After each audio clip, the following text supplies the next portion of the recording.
Oi pessoal, aqui é Marcelo Serrano e esse é mais um episódio do podcast Itaú Views. Antes de começar, eu deixo o convite para você que nos acompanha aqui no podcast, seguir as nossas outras plataformas. A gente tem criado muitos conteúdos exclusivos para o Instagram, para o Telegram e para o YouTube, onde a gente tem sempre postado as edições do podcast em vídeo. Bom, na semana passada a gente falou bastante sobre o surpreendente dado do PIB trimestral, falamos sobre atividade econômica, e a ideia hoje aqui é continuar um pouco esse bate-papo macro, falando também sobre alguns reflexos que a gente vê para o mundo dos investimentos, com um destaque aqui para a renda fixa. Então a gente vai tentar trazer algumas recomendações de como se posicionar nessa classe de ativos, considerando o que a gente está vendo no lado macro, e falar também como está a balança entre renda fixa e renda variável, entre outros temas. E para ajudar a gente com essa discussão, hoje a gente conta com as participações do Fernando Gonçalves, que é superintendente de pesquisa econômica aqui do Itaú Unibanco, e do Lucas Queiroz, que é estrategista de renda fixa aqui no Research do Itaú BBA. Lucas, Fernando, tudo bem? Tudo bem, Marcelo? Olá, Marcelo, tudo bem? Beleza, prazer contar com vocês aqui hoje. Bom, Fernando, recapitulando brevemente o que a gente tem visto no Brasil, aparentemente a inflação sendo revisada para baixo, PIB surpreendendo, agenda fiscal de certa forma avançando, bolsa para cima, já dá para dizer que há um otimismo ou é melhor a gente usar aquele clássico otimismo cauteloso? Não, Marcelo, obrigado. Eu acho que para responder essa pergunta vale a pena a gente recapitular um pouco o que foi a história recente, né, econômica aqui no Brasil. Eu diria que logo após a eleição, né, houve um momento ali de uma certa perplexidade, um certo susto com um governo que claramente pretendia aumentar bastante os gastos. Antes mesmo de assumir, fez a PEC, coordenou uma PEC da transição que implicava um aumento muito importante de gastos, sem discutir naquele momento muito o financiamento disso, né? Então o mercado naquele momento foi para uma discussão de que a gente estaria indo para um cenário de grande expansão, num país já altamente endividado, riscos de insustentabilidade. Então você viu todos os efeitos nos ativos naquele momento, né? O câmbio se desvalorizou bastante pós-eleição, curva de juros que precificava queda no início do ano, começou a precificar alta de juros. E aí começou o governo, começou um esforço arrecadatório muito claro, né? Com medidas iniciais ali, com esse viés de aumento de arrecadação, depois uma discussão de reforma tributária, finalmente uma discussão de um arcabouço fiscal que, embora muito provavelmente não vá levar a uma queda da dívida como proporção do PIB, a gente precisaria ter, talvez, enfim, surpresas aí, né, e um pouco de sorte para isso acontecer. Eu diria que, no mínimo, ele parametriza a trajetória dessa piora do endividamento público brasileiro como proporção do PIB e contribui para tirar do radar um pouco esse cenário mais extremado da gente ter dúvidas sobre a sustentabilidade fiscal brasileira, né? E quando você tira esse cenário de cauda, né, esse cenário mais extremado, você começa a ver uma melhora nos mercados, os prêmios de risco nos ativos brasileiros começam a ceder, o câmbio se valoriza, a curva de juros começa a se normalizar. Então, eu acho que começou a tirar um pouco esses cenários mais extremados da mesa de insustentabilidade, né? E eu acho que isso permitiu uma queda de prêmios de risco de ativos brasileiros. Você vê aí o câmbio se valorizando, você vê a curva de juros agora claramente precificando cortes de juros à frente. E eu acho que isso também permitiu que o empresário brasileiro começasse a se planejar. Naquele momento inicial ficou muito congelado, esperando novas informações. E a gente já começa a ver algum grau de surpresa positiva na atividade econômica. É verdade que, quando a gente olha para o PIB do primeiro TRI, foi realmente um PIB muito ligado ao agro, né? A gente, crescimento de 1,9%, 1,5% foi o agro, né? Mas a gente começa a ver surpresas um pouco mais positivas em dados de atividade que não tem a ver com agro também. Então, o cenário de atividade começa a melhorar um pouquinho, e eu não quero aqui passar uma mensagem que a economia vai sair cantando pneu e crescendo muito fortemente, mas começa, né, a ir para um lado mais positivo, ao mesmo tempo em que a inflação também começa a dar sinais um pouco mais positivos, né? Nós tivemos, na semana passada, a divulgação do IPCA, que foi um IPCA abaixo do que o mercado esperava. Eu diria que a queda da inflação está se beneficiando muito da redução de preços de commodities no mundo, sejam grãos ou metais. Então, você vê isso se traduzindo em queda de preços de alimentos no domicílio, redução da inflação de alimentos no domicílio e também redução da inflação de bens industriais, muito claramente. Petróleo também, né, um cenário bem mais brando do que era até pouco tempo, permitindo uma discussão de possíveis cortes de combustíveis. Já tivemos alguns, podemos ter outros. Então, é um cenário que fica um viés realmente mais positivo também para a inflação. Agora, isso significa um cenário otimista? Tá? Eu diria que é um cenário que deveria ser de otimismo moderado e cauteloso. Tá? Não deixaria só no cauteloso, não. Acho que é moderado também, porque é uma melhora, sim, mas a dose dessa melhora ainda parece ser bastante moderada. Tá? Perfeito. Acho que trazendo um pouco a discussão para a parte de investimentos, Lucas, acho que esse otimismo moderado, cauteloso, talvez já tenha impactado um pouco a balança quando a gente compara fluxos para renda variável e renda fixa. Quando eu trago discussões só de equities aqui, o pessoal já fala muito de uma rotação de portfólio para nomes que capturem mais esse momento de crescimento. Quando a gente compara as classes de ativos, renda fixa e renda variável, você já tem visto uma movimentação nessa linha também? Olha, acho que é um movimento incipiente, Marcelo, por dois motivos, né? A renda fixa, ela foi uma verdadeira pedra no sapato da renda variável desde pelo menos de 2022, ali meados de 2022. E o primeiro motivo, Selic subindo, o investidor mediano, ele começa a analisar a renda fixa a partir da Selic. Então ele vê que a Selic saiu daquele patamar de 2%, está acelerando, né, à medida que o Banco Central foi subindo a taxa de juros e acabou migrando. Não era um cenário ali esplendoroso na economia, a gente estava em vias de ter uma eleição, né, uma eleição polarizada. O investidor aproveitou aquele momento e saiu, foi para a renda fixa.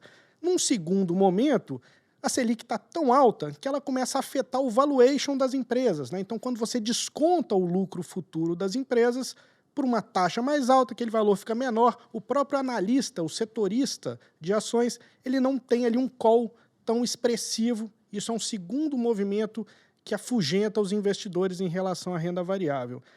A gente, né, com discussões aí, tem várias divergências em relação ao timing, pode ser um mês antes, um mês depois, 2 ou 3 reuniões à frente, mas a trajetória da taxa Selic muito provavelmente é daqui para baixo, né? Então, esse primeiro efeito que a gente viu ali ao longo de 2022, ele deve ser o contrário agora. O investidor vai começar a ver uma taxa cadente.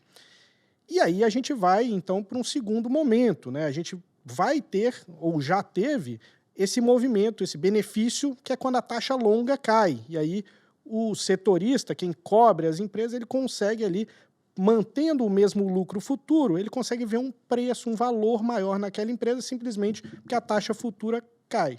Esse movimento, acho que a gente vai ter mais espaço para falar depois, esse talvez já tenha vindo, né? A próxima pernada é efetivamente quando aquele investidor de varejo que não está muito no dia a dia dos investimentos, ele vai ligar a televisão e vai ver que a taxa está caindo e aí ele vai tomar a decisão de migrar. Então, tudo mais constante, é de se esperar que a gente tenha um aumento do fluxo para a renda variável, né? Então, mas aí tem um segundo ponto, que é o cenário, né? E aí a renda variável agora não vai ter que se preocupar tanto com a renda fixa, ela vai ter que lidar com um cenário que, como o Fernando falou, é um cenário ainda desafiador. Perfeito. Acho que o Lucas colocou aqui, Fernando, quanto à renda fixa foi uma pedra no sapato para a renda variável, mas talvez até uma melhor interpretação disso é o juros sendo uma pedra no sapato para a renda variável, né? Então, queria te perguntar, com essas mudanças de cenário, como você imagina perspectivas aí para a política monetária que a gente consegue esperar visando aí próximas reuniões, por exemplo, do Copom? Perfeito, Marcelo. Eu acho que hoje a gente tem no cenário aqui no Itaú em que o corte de juros começaria no final do ano, começaria na reunião do dia 1º de novembro. É claro que a melhora da inflação suscita uma discussão de possível antecipação desse corte. Acho que os mercados já estão, de certa maneira, precificando Né, uma discussão aí se vai ser um corte inicial em agosto ou setembro, né? São as reuniões anteriores a novembro. E eu acho que um elemento importante para a gente observar, para até definir um pouco esse timing, né? Eu acho que concordo com o Lucas, o cenário é da Selic daqui para baixo. Agora, o timing exato, eu acho que ele vai acabar sendo muito definido pelo que vai acontecer ainda com expectativas de inflação. Tá? Acho que o Banco Central o tempo todo mandou mensagens do quão importante é observar as expectativas de inflação. Elas começaram a moderar para esse ano e para o ano de 2024. 25, 26, elas pararam de piorar já há algumas semanas, né? Eu me refiro aqui à pesquisa Focus do Banco Central. E agora, para você ter um corte confortável de juros, né? Para você iniciar um ciclo de corte de juros, eu acho que seria importante que esse movimento continuasse. E a gente tem que observar se de fato isso vai acontecer. Acho que temos aí uma reunião do Copom esse mês ainda, né? Eu acho que a gente tem que observar a comunicação nesse sentido, se vai haver alguma discussão sobre expectativas ou outras dimensões aí do problema inflacionário.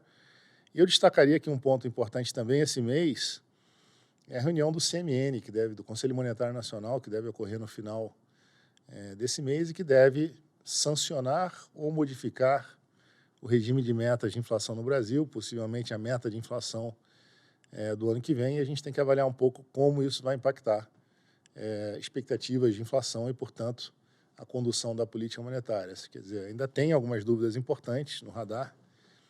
Eu acho que é natural que o mercado comece a antecipar os cortes na medida em que o cenário inflacionário mostra uma melhora, mas ainda tem dúvidas importantes para definir o timing exato desse início de corte.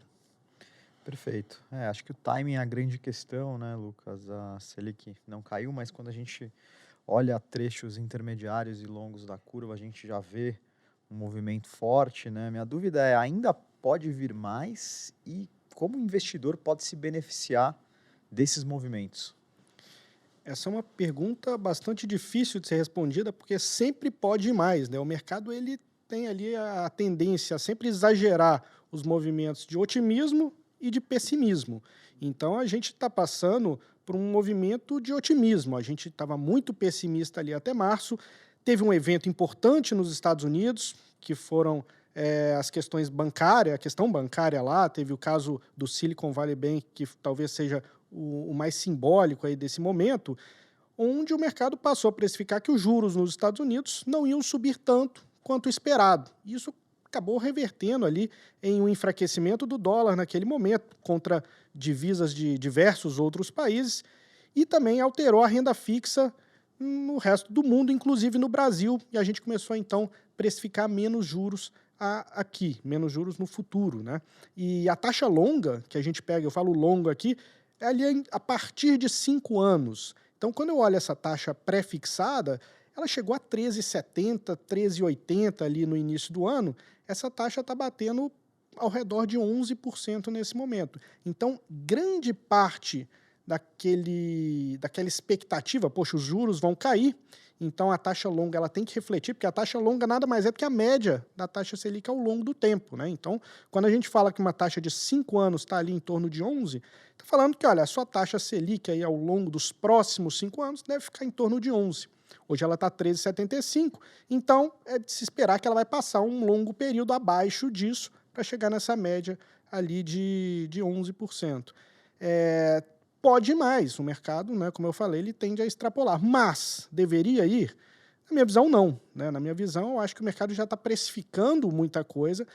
O Fernando comentou aqui sobre a discussão de mercado de uma possível antecipação, né? Isso está no mercado. Quando eu olho para a curva de juros, eu vejo claramente hoje que o mercado já está colocando na conta um ciclo de corte a partir de agosto, começando ali com cerca de 25 pontos base, acelerando para 50 na reunião seguinte, e ao meio de 2024, a taxa parando ali ao redor de 9, 9,5%. Né? Então, ou seja, para o investidor que está olhando o juro longo, ele não ganha dinheiro, além do mercado, ele não consegue gerar alfa, se esse cenário acontecer, que é um cenário que a gente ainda nem tem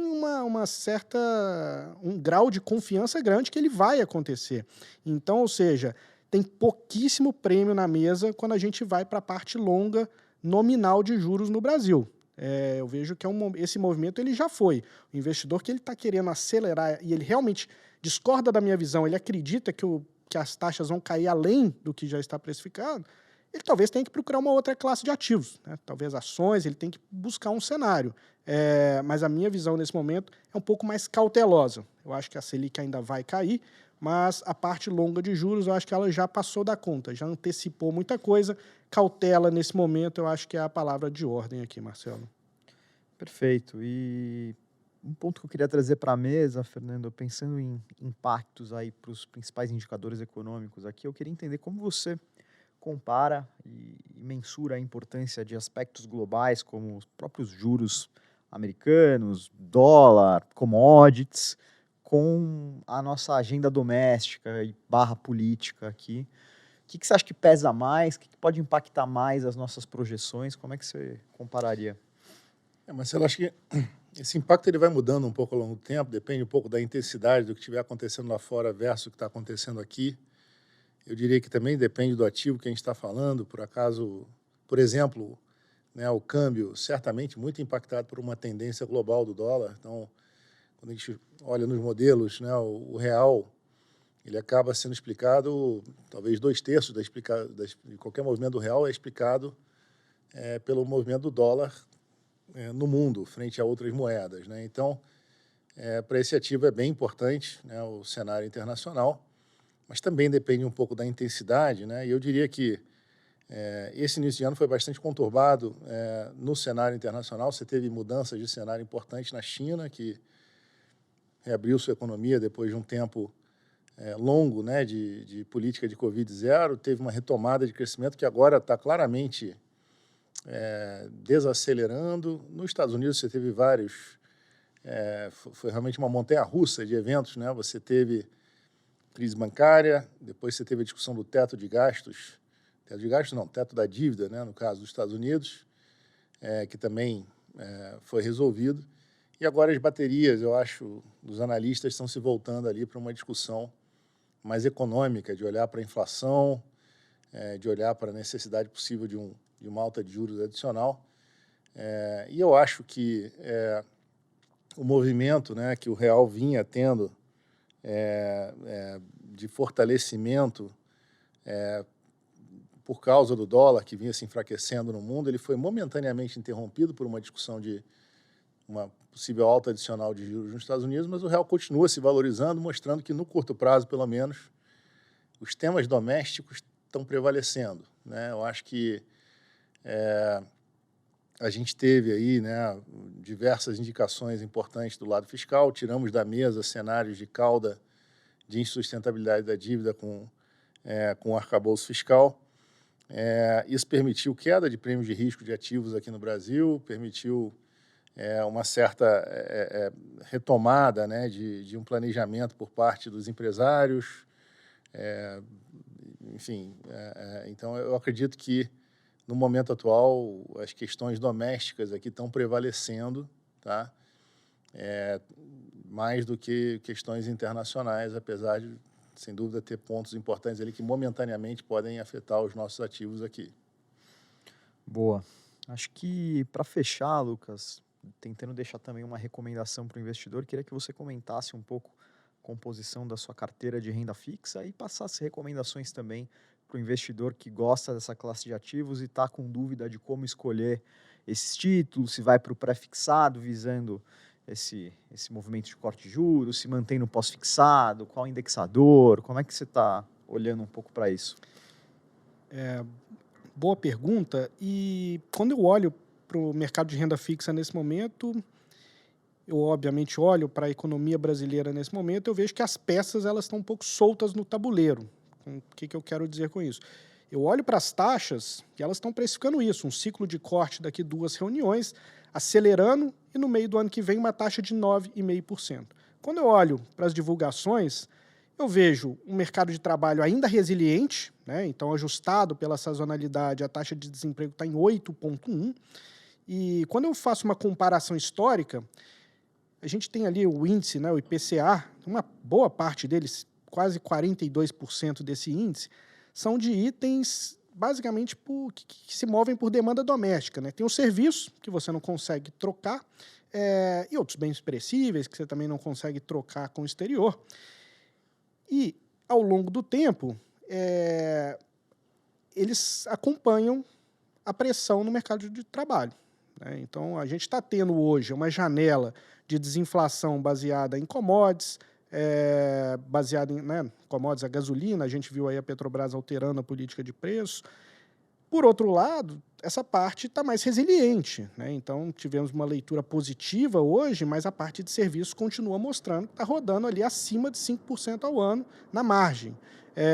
E eu vejo um mercado convicto. Então, ou seja, quando eu tenho um mercado convicto, já botando no preço uma desinflação mais rápida, e eu vejo que os dados não estão corroborando, acho que é hora de recolher um pouco o carro, ficar mais cauteloso nesse momento. A gente tem lá como sugestão de alocação na nossa carteira 50% em títulos pós-fixados. Eu acho que para balancear, né, uma carteira sugerida, para quem não conhece, de títulos públicos, né, ofertados pelo Tesouro Direto, que busca ter ali uma variação ao redor de 3% para cima ou para baixo em relação à taxa Selic ou ao CDI. Então, não é uma carteira muito agressiva. A gente mantém essa liquidez, eu acho que é importante. Reduzimos recentemente, a gente acabou aumentando no início de maio a posição em pré-fixados, aumentamos até para 25%, só que ao final de maio, agora entrando em junho, zeramos essa posição, justamente porque eu acho que não tem prêmio suficiente ante o risco que a gente vê. Trouxemos isso para o vértice mais curto, ali ao redor de 2026, então um horizonte ali mais factível, você fica menos exposto a essa oscilação de juros, marcação a mercado.